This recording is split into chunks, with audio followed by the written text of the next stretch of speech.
that said, I want you to give a round of applause and welcome Jacob and Joni Bock from Madrid, Spain. Thank you. Thank you, Anthony. Good afternoon, everyone. I'm Jacob, and this is Joni. I think you figured that out as we are on our way up here. So, Joni, tell us, give us a greeting and tell us that we got a couple of things in the back table. Well, hello, everybody. It's great to be here in Alicante Church. It's great to be with you guys. And this is awesome. I think there was like half of this many. 3 months ago, we were here in February. And all of you, how many of you are new since February? Wow, look at all that. That's awesome. That's awesome. Well, we are here tonight. We are part of a ministry called On the Red Box. And what we do is we are people who train in evangelism. So we train people how to share your faith one-on-one, your testimony, how to talk to strangers and how to talk to your own friends. There is a difference that we have. And so what we love to do is we love to give tools to the church. And so that's what we've been doing here in Alicante this weekend in this place. But we also have brought some English materials. So we will have them back in the back. We've got a couple with us. Jeremy and Derlis Gaster, stand up. They are here, and they are our MAs. They're our missionary associates, and they will be back in the back. They have been with us for 2 years on the Red Box, and so our ministry is 23 years old. And Jacob has been doing evangelism for longer than 40 years, but 40 years specifically as a missionary. Matter of fact, 40 years. This week, he celebrates 40 years of being commissioned missionary. Okay, so I say Jacob because we've only been married for 2 years, and so I'm kind of newer at this, and it's a really cool, fun story. We'll tell you another time. But we have brought with us. This is Do Business with the Mina. This is based on Jesus' parable in Luke 19. That is called the Parable of the Minas. If you have not read it or thought it was the same as the talents, maybe have a different think after you read this book, because God has really just given some really cool revelation on how the gospel message has been given to each one of us. And you, if you have given your heart to Jesus, you've repented from your sins, and you're headed to heaven, you want to bring somebody with you. All right? So this is to help you learn what your business is, and this is the gospel message. Power of the Gospel. This is a great book. These two, we're selling them both for $15 today. All right? If you want to get them individually, you can do that too, 10 and 5. But we want to give you the possibility of taking materials with you. We also have online courses, stuff. Anthony can get you hooked up with that if you need that. Thank you, and we'll talk to you guys soon. Jacob. All right. Are you a regular member here, or are you visiting? Okay, you need to come up here and help me for a second. Yeah, get your butt up here. Could you grab my door, please? I just don't feel like lifting it. And I want you to stick that door right back here. Yeah, lift with your arms, lift up. There you go. And then just bring it right over here and set it right behind that monitor. Yeah, good, you're strong.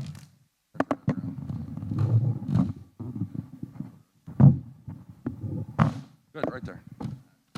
Thank you. Good, now I'll give you a free book afterwards, okay? So you didn't know you were going to get a free gift out of that. Thank you so much for helping. You know what? Yeah, our story is pretty incredible. If we could take actually the whole service and talk about, we could talk about the sovereignty of God, which means that God is in control of everything. And it also means that he moves the hilos. He moves the strings in just every event in the world. And sometimes we don't understand what he's doing. A lot of bad things happen. A lot of good things happen. Nevertheless, in your life, when you place yourself into the hands of the Lord, He takes care of everything. And it's unexplainable. But when you start seeing that God is actually in control and you actually in his hands, it's a really great place to be. You really want to be in his hands.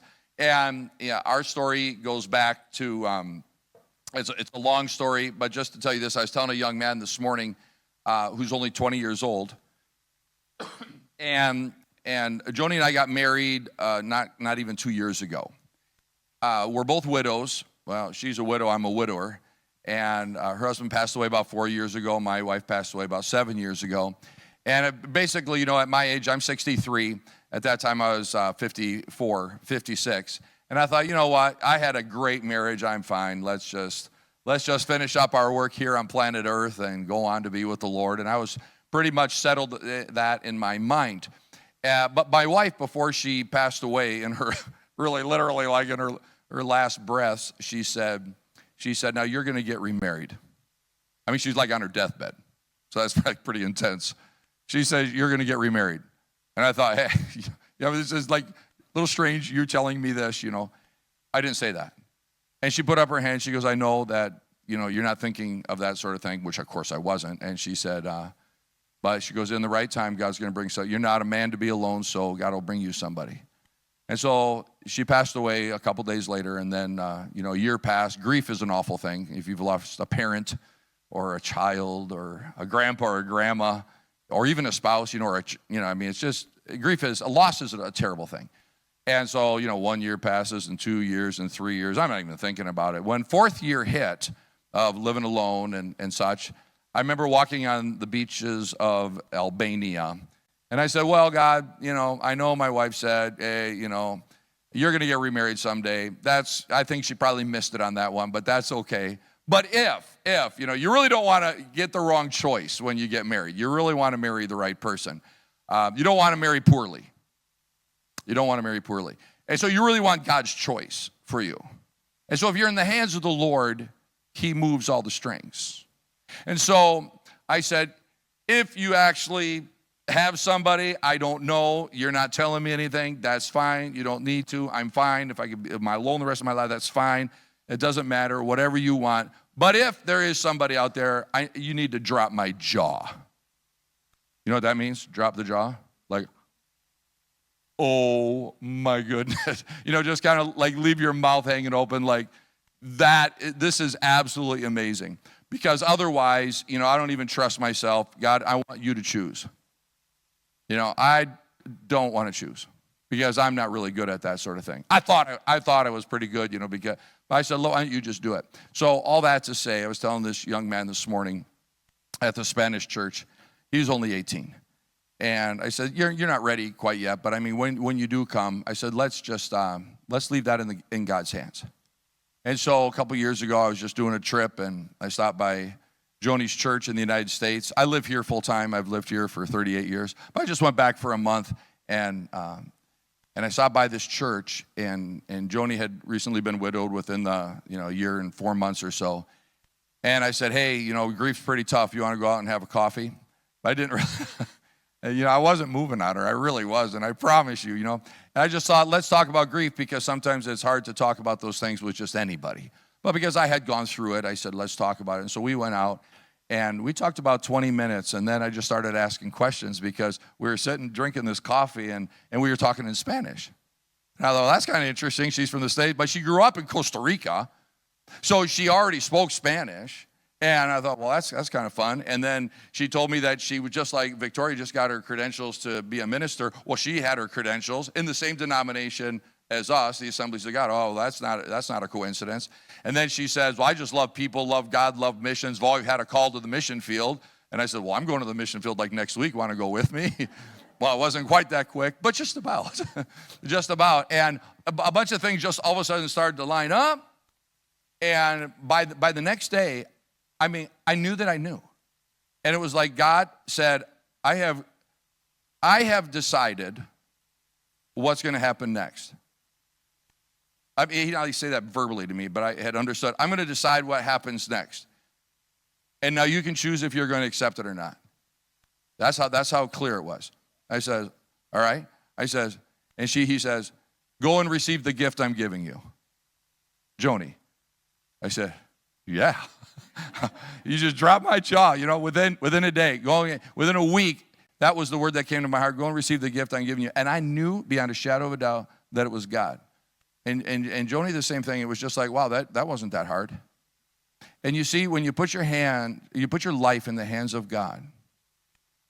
I'm not saying life's easy. It's not going to be easy. But oh my goodness, if you put your life into the hands of Jesus, into the hands of the Lord, into the hands of God, He will move you. And He will open doors and He will close doors. You will be safe. Not that anything bad's not going to happen to you, because bad things happen, but I'm saying that you're going to be safe with Him. That's where you want to be. That's where you want to be. So welcome to church today. We're married 2 years. And so welcome to church. Now, I don't know you. Half of you weren't here 3 months ago when I was here. So I have no idea what your background is. But you are here because you want to be here. And I would imagine you are here because you have a belief in God. And I believe you're here because you're like thinking about Christianity. And it's a possibility that you have a Lutheran background. My mom was Lutheran, and my dad was nothing. But that's the way I grew up. And then somebody invited me to a Baptist church, and I go, okay, that's Baptist. So I remember going to church all my life, but I never had an experience with God. So you can go to church all your life, never have an experience with God, but you go to church, and so you learn about God, and you think about heaven, or maybe you think about hell, and you go, I hope I get there. Hope I get to heaven, not hell. Hope I get to heaven. So I don't know where you're at in your journey. So a lot of you are at different places in your journey. So it doesn't really matter what church background you have to me. Absolutely matters nothing. You can have a Catholic background, doesn't matter. You can be Muslim background, it doesn't matter to me. Doesn't matter. God knows that you're here, and He's got a word for you today.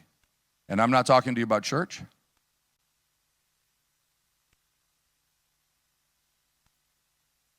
And I'm not talking to you about religion. I'm going to talk to you about what Jesus wants for you today. Okay, and that's what we're going to get straight from this book. So it's just a story. But the story is pretty heavy. It's pretty intense. I'll tell you why it's heavy and why it's intense. Because what's at play here? What's at stake here is, I forgot how to speak English. My wife's always helping me. She goes, you don't speak English very well. I go, yeah, no, I grew up in the Chicago area, Wisconsin, but I kind of forgot how to speak English. What's at stake here is your eternity. And that's why I believe the story is so intense. I'm not making anything up. I'm not going to exaggerate this. As a matter of fact, I can only bring so much intensity to the story, but it's going to be way more intense than the way I'm going to explain it. Because what's really going to happen here it'll make your head explode. So what I'm saying is that what's at stake here is your eternal life. That's why this is so important that I share this, and it's also very, very important. So just listen to the story and know that the Holy Spirit, He is really an expert at finding out what's inside your heart. Now, you don't even know what's inside your heart, but He knows. And so He'll reveal that today, which is kind of fun. Well, it's kind of fun, but it's kind of shocking, but it's kind of fun. And I want to say that this is a word that God gave me just before I came up. If you want to know how to get in, there's a door here, You want to know how to get into the kingdom of heaven. You want to know how to go in to a relationship with Jesus. There's only one way, and that's all in. That's all in. Okay? You're not a little tiger that grabs a hold of or a lion that grabs a hold of a hyena, a little baby hyena. You ever see those videos where they're going to go there and eat it, But rather than eating it, they take it and they just bat it around with their paw, playing around with it. You're not getting in if you play around with Jesus. You're not getting in if you play around with Christianity. Eternal life is not a religion. So if you just kind of tontear, if you're just kind of playing around, kind of investigating, kind of trying to figure it out, do that until you're convinced. But then when it's time, you go all in. Because if you don't go all in, you're not in. And that's a word that God brought to me for you today. So let's read the story, and it's in Luke chapter 13. Luke chapter 13. and you don't have a Bible, I'll just read it, so it doesn't matter.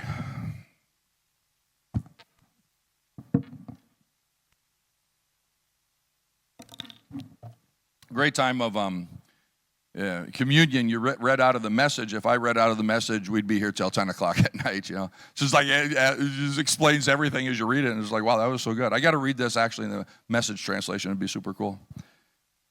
Okay, so Luke chapter 13, and we're going to start at verse 22. And the title of this chapter, the title of this little paragraph is called The Narrow Door. Hence, you know why now I have a door in front of you. Now, it says here, Jesus went on his way through the towns and villages, teaching and journeying towards Jerusalem. First question, we got to figure out where's Jesus coming from. He's coming from up north, Israel. And where's he going? He's going up to Jerusalem because Jerusalem's up on a hill. So he's going from the north to the south, but up to Jerusalem. He's on his way to Jerusalem. And you got to ask yourself the question, why is he on his way to Jerusalem? And the answer is, he was going there for you. He was going there for you. You are plastered all over this story. Literally, you personally, you who are coming to Alicante Church, you are in this story. It's not like, oh, identify with that story. No, you literally are in this story, and he's on his way to Jerusalem for you. Now let's explain that. And then it says, and someone said to him, Lord, will those who are saved be few? Okay, so he's got a bunch of people with him. Jesus is walking down towards Jerusalem, up towards Jerusalem, and he's got a bunch of servants, disciples, people that kind of like to hang out with Jesus. Good. It was kind of fun to hang out with Jesus because he would, like make food, fishes and bread, and he would heal sick, and he'd raise people from the dead, and he'd cleanse lepers. It was pretty exciting to hang out with Jesus. And he always had a good word, and being in the presence of God is always a good thing. And so there's a guy there that said, Lord. Lord means, like you are going to lord over me. It's like you're my king. It's like I'm your servant, you're my Lord. I'll do whatever you say. Okay, so that's kind of got people that were following him. So these were believers. And so today at Alicante Church, I don't know where you're at in your journey, but you believe to a certain degree. Otherwise, you wouldn't even be here. So I'm going to talk to believers. I'm not talking to the people on the streets, because the majority of people didn't come to Alicante Church this morning or this afternoon, and they didn't come to Cristo Vive Church this morning in the 3 services that were here. They didn't come. Why? Because they slept in, because they're having a resaca, they're having a hangover from last night. Okay, they don't care about God. They're not searching. You are. So that's why you're part of this story. And he asks the €1,000,000 question, or the £1,000,000 question, or the $1,000,000 question. He said, Lord, are there just going to be a few saved? And so what he's saying is, are there just going to be a few people that go to heaven when they die, or a lot of people? Now, he's a Jew, so he was probably thinking, us Jews, we're for sure going to get to heaven, right? Us Catholics, we're sure going to get to heaven, right? Because we've been baptized. Us Lutherans, we're going to get to heaven, right? But maybe not anybody else. Very sectarian there, He's thinking the Gentiles probably, because they're bad people, but us Jews were. He's basically saying, Jesus, I got a question. Now let's say you had a chance to actually talk to Jesus. Not me like physically. I mean, we all do in prayer. But let's say physically you could sit down and have a coffee with him. He'd probably order a cortado. I'm just guessing. That's what I order. We're kind of alike in some ways. No, maybe anyway, you sit down with Jesus, you get one question. You get one question. What would you ask him? Pretty interesting, huh? We got lots of questions. I mean, I got a ton of questions. But if I only got to choose one, he's kind of like right up the alley there, because he's saying, listen, I got one question for you. He goes, shoot away. He said, I want to know, am I going to get to heaven? I think that's what he's saying here. He said, okay, there are all the people in the world, because you're God and you're dressed up like a man, you know everything. Is my name in the book of life? In other words, when I die and I stand before your Father, Jesus, is there going to be an open door or a closed door? I kind of want to know that. Because I believe in you, I call you Lord, I'm following you, okay, but is the door going to be open for me? Are you going to let me in on that last day? Cool question, huh? I mean, you got to brace yourself for whatever he answers. You might say, yeah, I don't think so at this point, or he might say, well, of course it is. So I'm going to ask you the same question. Not are many going to be saved or is he going to be saved? Are you? That's the question tonight. Will there be an open door for you? So he goes on and he kind of answers the question. Now, you can ask Jesus a question, but he doesn't usually answer it straight out. Never. Yeah, I mean, all sorts of people asked him questions, and he always asked another question. He always kind of made you think like, wait, you didn't come out straight away and answer my question. So you know what he says here? This is what he says. Are there going to be a lot of people that are saved or just a few? And he says, verse 24, strive or make every effort to enter through the narrow door. For many, I tell you, will seek to enter and not be able to. Guys, did you catch that? That is so intense. Lord, are there going to be a lot of people that get to heaven, or am I going to get to heaven? He says, look at me, listen. You need to strive. You need to make every effort to get into that narrow door. The narrow door is Jesus. Get into that narrow door, because I'm telling you now, before it even happens, there's going to be a lot of people that are going to want to get in, that think they're getting in, and they're not going to be able to. I'm telling you beforehand, I already know how the story ends. So listen to me. Strive. And that was like an intense verb there. So sometimes we think, oh, we just go to church. Guys, coming to church is not striving. Okay, now you came to church. It's great. Great move. But it's not striving. It's not making every effort. Maybe you made every effort to come today. No, you made an effort, but you're not making every effort. Now, what's he talking about? Oh, well, I tell you what, Jesus knows what making every effort or striving actually means. He knows what that means. And sometimes we think that getting an open door in heaven is like, well, God's God. I mean, obviously, he's not going to reject anybody, right? And we just kind of think universal salvation, but it's not that way. Well, isn't the door going to be open to everybody? Oh, no. He's basically saying few people. And so Jesus knew all about striving, because I said he was going to Jerusalem because of you. Did he strive to get there? Oh my, did he ever strive? I tell you what, Jesus, before he came to earth, was in heaven. Jesus always was. He has no beginning, he'll have no end. He's God.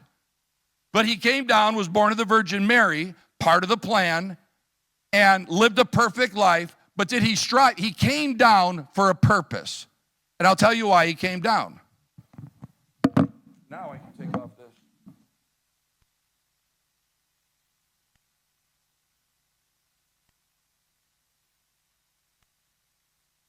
He came down because of this. Now, you guys all came really good looking today on the outside. But now I'm putting something on that's not really showing me what's on your inside. Now, I can see what's on the outside, but God sees what's on the inside. And I made this little, whatever you call it, bata, tunica, manto, what do you call it here? Coat. How many speak Spanish? This is way easier to speak in Spanish. Just letting you know. So this coat, I made this coat and made it like dog excrement, dog poop on the outside. I just picked some up from the park and rubbed it on there, but waited till it dried. You want to smell it? No. Well, anyway, the whole reason Jesus came to earth was to be able to open up this door. And I'll tell you why the door is closed. The door is closed because of a thing called sin. And sin is breaking God's law, and sin is doing things that don't please God. And you got the list of them. You already know. You know, immorality is sin. You know that sleeping with your boyfriend and girlfriend is sin. You know that consuming porn would be sin because you're committing adultery in your mind. You know that holding a grudge and unforgiveness is sin. You guys know that. You know that greed and building up your treasures on it. You know that all that stuff just doesn't please God. It's just so not God. And so there's a verse in the Bible that says that the wages or the payment for sin is death. And God said, if you obey me, you'll live. But if you disobey me, you'll die. And so everybody has broken God's law. We're stained. We're filthy. We smell. And so if we die in this state, listen, if we die wearing this, doors are closed. So Jesus came down for the purpose of taking away the sin. Said that Jesus came into the world to take away the sin of the world, destroy the works of the devil, take away the sin of the world. So he's got to get rid of this. But what you and I do is we sin in secret, and we have all our little things that we just do. We just kind of hope that God will be merciful. And then we come to church, or we live our lives, and we go like this. Hi there, I'm in church today, and then we had communion. And we cover ourselves up with this fake holiness, kind of like this fake, religiosity. And the thing is, underneath is the way we really are. Now, people around you, you can fool them. And you can come here and think, oh, these people really love God. But underneath, you don't really love God because you practice sin. And so that's why Jesus came. And so he's saying here, strive, make every effort to enter into the narrow gate, because there's going to be a lot of people that want to get in. And so Jesus had to strive to come and get you saved.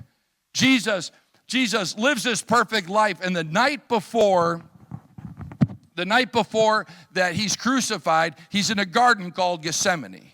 And in Gethsemane, he's got a prayer request to the Father. And in the prayer request, he says he has a cup. He has a cup, that beautiful cup that we had that was filled with wine. That's fine. He had a cup, and he said, Father, take away this cup. He says, I know that you're going to make me drink this on the cross. I know that. So Jesus was striving for you in that garden.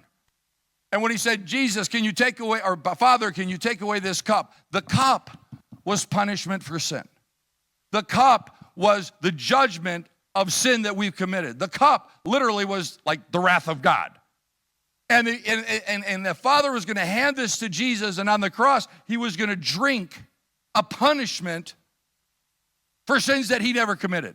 So he's there praying, and he's saying, oh God, Father, Abba, could we maybe not drink this? And he was striving. He was making every effort to try to save your soul.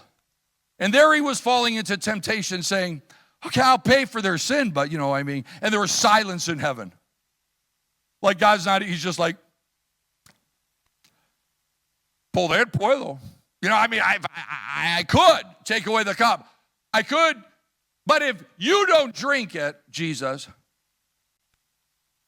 then they have to drink it. Then they would have to pay for their own sins.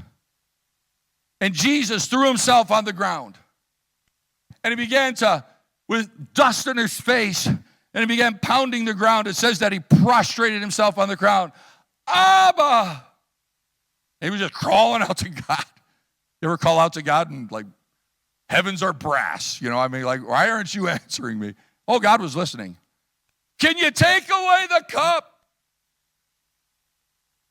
And there he was bleeding. It said that he sweat blood because the agony was so great. And after 3 times asking Abba, Father, he stood up and he said, not what I want, what you want, not my will, yours be done. Out of love for you, out of love for them, let's do this. And Jesus went all in for you. And that's why I say you need to go all in for him. Now, if Jesus made every effort to get to that cross and pay for your sin, then you need to make every effort to get into the kingdom of God and get in through that narrow door. And it's going to cost you. Okay, now people say, and it's true, kind of, people say that salvation's free, right? Getting into heaven's free. Well, I don't know, why don't you sit down and after that question that you asked Jesus at your coffee table, why don't you ask him if it was free? Why don't you look at him and say, so they tell me salvation is free. Did you see the scars in his head from the crown of thorns, and you see the scars in his hands and his feet and side pierced? He goes, well, free? I wouldn't say it was free. I paid with my life. Well, but it'd be free for me, right? Well, actually, you're going to pay with your life. That's if you want it. If you want salvation, you have to pay with your life. Yeah, but do I have to work for it? Oh, no, you don't have to work for it. I already paid for it. So in that sense, salvation is a gift, but it's going to cost you everything. That's why I said you have to go all in. And if you don't go all in, you're not getting in. Oh, you say, what? You're being so extreme.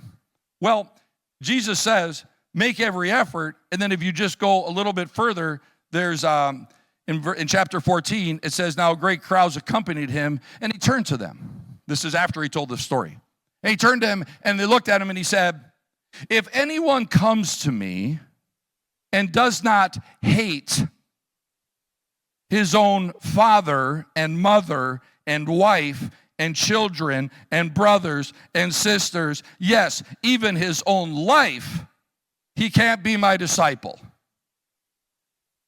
Guys, Jesus is so intense. You know, right? Isn't he intense? Okay, you want to come and follow me and be my disciple? Yeah, I mean, we want heaven and everything. Sounds great.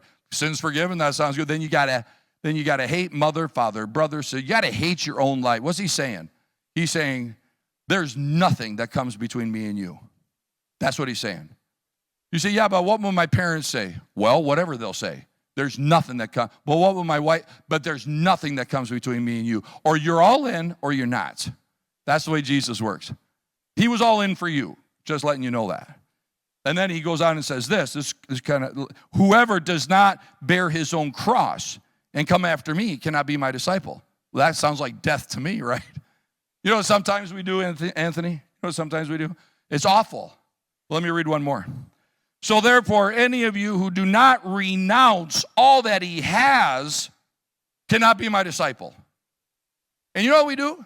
We say, what do I have to do to go to heaven? And it's so easy. All you have to do is, really? It's so easy? All you have to do is like say a prayer and then you're in?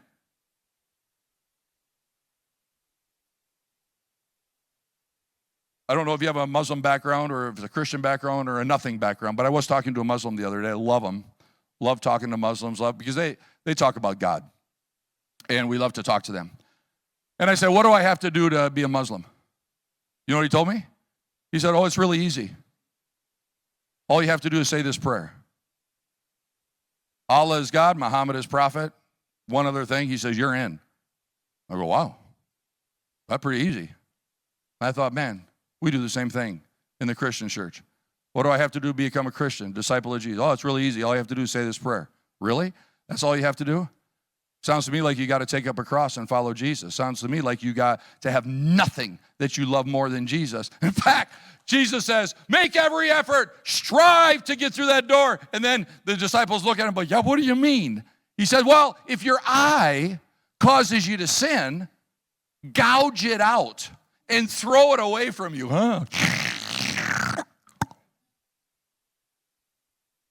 Is Jesus not intense? He's saying, get radical. What's keeping you from getting in the door is this sin. He says, if your right hand causes you to sin, cut it off. If your right foot causes you to sin, cut it off. And then he gets really worked up. He says, it's better for you to get into heaven blind, maimed, coco, and lame, and get into heaven blind and lame, rather than be thrown into hell with all your members.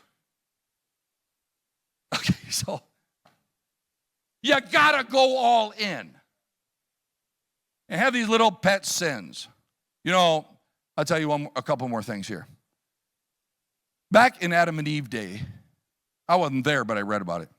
Back in Adam and Eve's day, there was a serpent. Remember that one? And the serpent came to Adam and Eve. And God said, obey me and eat from the tree of life and you'll live forever. Oh, okay. So they were obeying him, eating from the tree of life, living forever.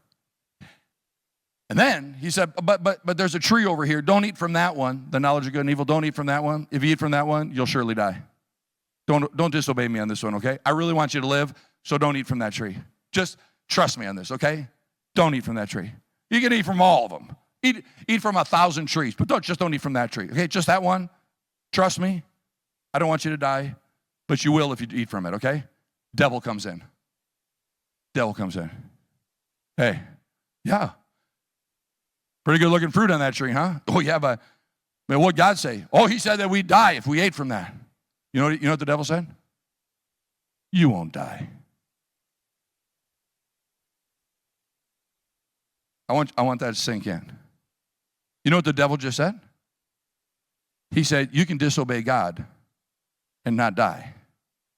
He said, you can disobey God and the door will still be open for you. You can disobey God because he's such a good God, he's not going to punish anybody, so you're okay. So live the way you want, live in your sin, and everything's going to be okay. Surely you won't die. Liar. He's a liar. Okay? He's a liar. And I'll tell you why he's a liar. Jesus would have never came if that was true. And he came and gave his life for you because he loves you. Because he loves you and he wants you to be his kid. He wants you to be his daughter and his son. And he wants you to have a relationship with him now, and he wants to open up that door for you so you can have a relationship with him forever. The devil is a liar. You can know beyond a shadow of a doubt that if there's anything in your life that does not please God, that door is shut. And you cannot open it. But Jesus can, because he says, I'm the door. Now let's finish the story. Because this is a good story, actually. It sounds really negative, but it's actually pretty good. Okay, and then he says, strive to enter the narrow gate, for many, I tell you, will seek to enter and not be able. That's sad. Because there's a lot of people that believe in God and have their religions and think that they're going to make it to heaven. Then when they get there, the door is closed. They have God in their mouth, but not in their life. Their heart is far from him, but with their mouth they talk about God. Now let's continue. Now it says, when once the master of the house, now he even tells us not only that the door is narrow, thank God there's a door. I mean, there wouldn't even have to be a door, but he actually said, hey, there actually is a door that gets into heaven, and you want to go through it. But he didn't have to make a door, but he actually did. Now you can get in. Now he says, when once the master of the house, he's talking about his father, has risen and shut the door, you begin to stand outside and knock on the door saying, Lord, open to us, and then I will answer you, I do not know where you come from. Now, Jesus tells us exactly what the scene is going to look like. He says there's going to be people that die, and they're going to all of a sudden die and realize there's a closed door, and they're thinking, wait, it can't be closed. It can't be closed. Wait. But it's me. And then it says, on that day, people will be standing on the outside of the door. Oye, ¿me abres? Or whatever language, right? Open up. Open the door. Now, Jesus prophetically is saying what some of you are going to say. You thought the door was going to be open. It's closed. And when the Father stands up and shuts the door, guess what happens? He shuts the door. And he's not opening it again. That door of salvation, that door of mercy, that door of grace, that door of a relationship with God, it's open today. John in Revelation 4 looked up to heaven and said, behold, I see an open door in heaven. It's open today. Today is the day of salvation, not tomorrow. Today. Why today? Because I don't know if the Father's going to stand up at 10 o'clock tonight and shut that door. You say, oh, you're trying to scare me. You better believe I am. He may stand up at 10 o'clock tonight and shut the door. And when it's shut, it's shut. And when it's shut, those that are in, and those that are out, are out. That's what he's saying here. Blessed are those that when that door is shut are on the inside. And woe to those that when that door is shut are on the outside. Okay, then it says, you'll say, Lord, open to us, and he will answer you, I don't know where you came from. Now that's kind of weird. You're going, and he's like, yeah? Okay, now, like the door is shut. Can you open it? I'm sorry? The door is shut. Can you open it? He said, I don't know where you're from. England, Chicago, Holland, Alicante. It's me. And you know what he says? I don't know where you're from. He doesn't recognize you. Anthony, how many kids do I have? 3. You know what? How many do you have? 2. And 1 on the way. No, that's not true. No, that was a joke. That was a joke. Everyone's gonna congratulate you now. No, that was a joke. It's only 2, right? Okay. Now, if I got 3 kids and you got 2, and if your little girls are running out in the hallway, you know, all of a sudden the wind shuts the door at your piso, and they start knocking on the door, and you open it up. Are you going to recognize your little girls? Of course you're going to recognize your girls. You're going to recognize their voice when they're playing outside, because that's the yeah. And so you recognize their voice. You know. I mean, I'm not being profound here. I know my 3 kids. I recognize them. If they came to the door and knocked, I'd know who they were. God recognizes. One more time. God recognizes his kids.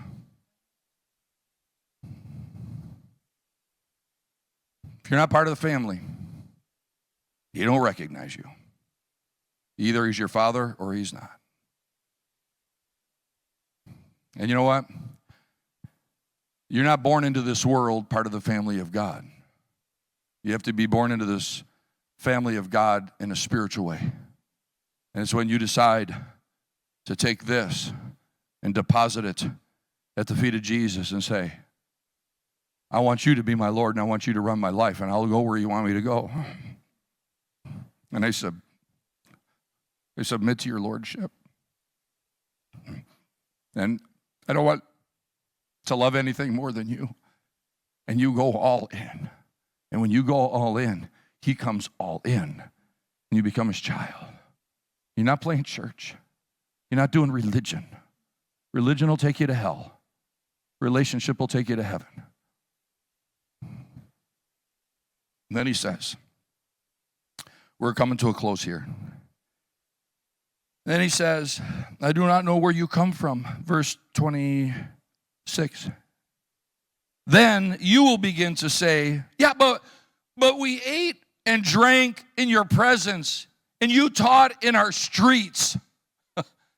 So these are people that hung around Jesus. They hung around Jesus. They were like kind of in his presence. They were like within arm's reach, but they never became his kids.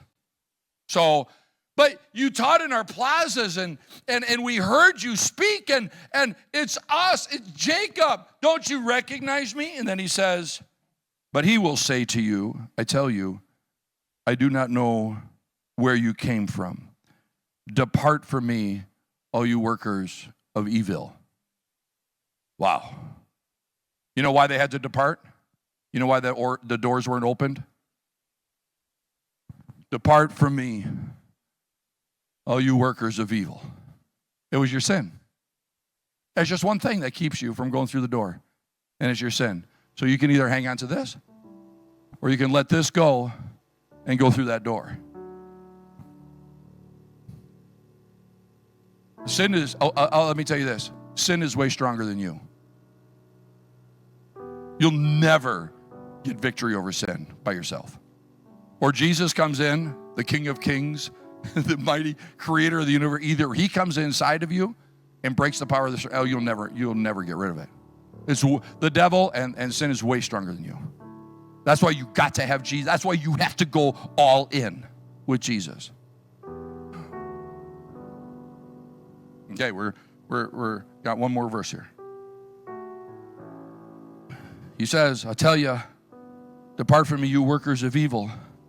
And then he says, in that place, says there will be weeping and gnashing of teeth when you see Abraham, Isaac, Jacob, the prophets, friends, a pastor, a family member in the kingdom of God, but you yourselves are cast out. You want to know why there's weeping and gnashing of teeth in that awful place?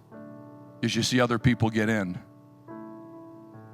and the door has been shut in your face, and you're not getting in, and it's a desperate day.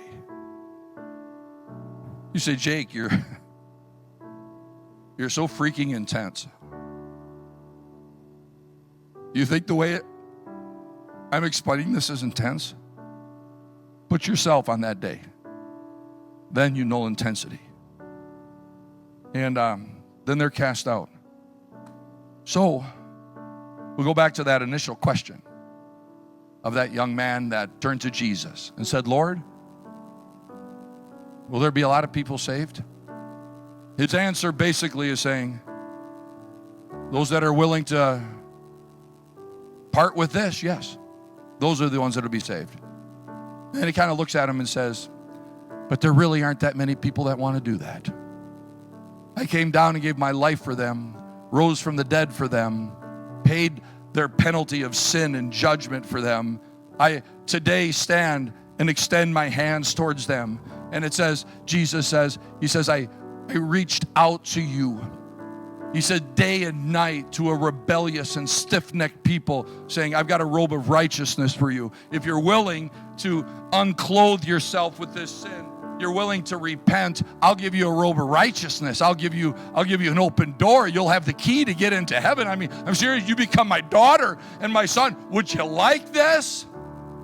And your necks are stiff, and you're rebellious in your heart, and you go, I like my sin. Yeah, but I'm offering you salvation. You ready to go all in with Jesus?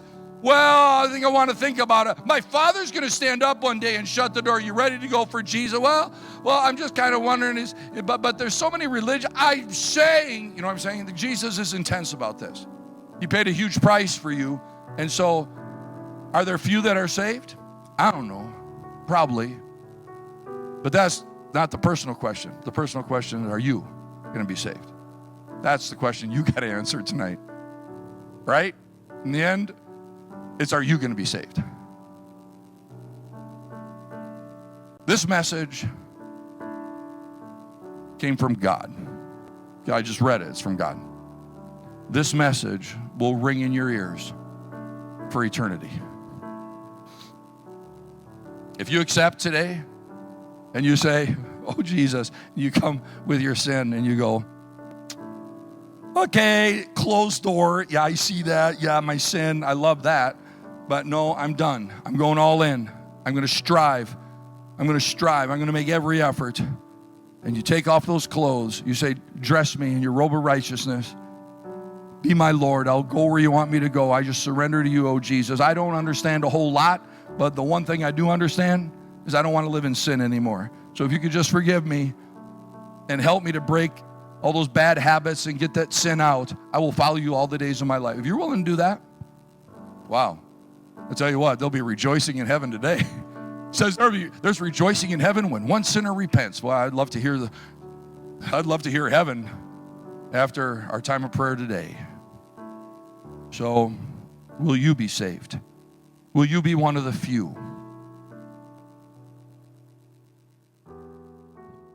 We're going to have a time of prayer.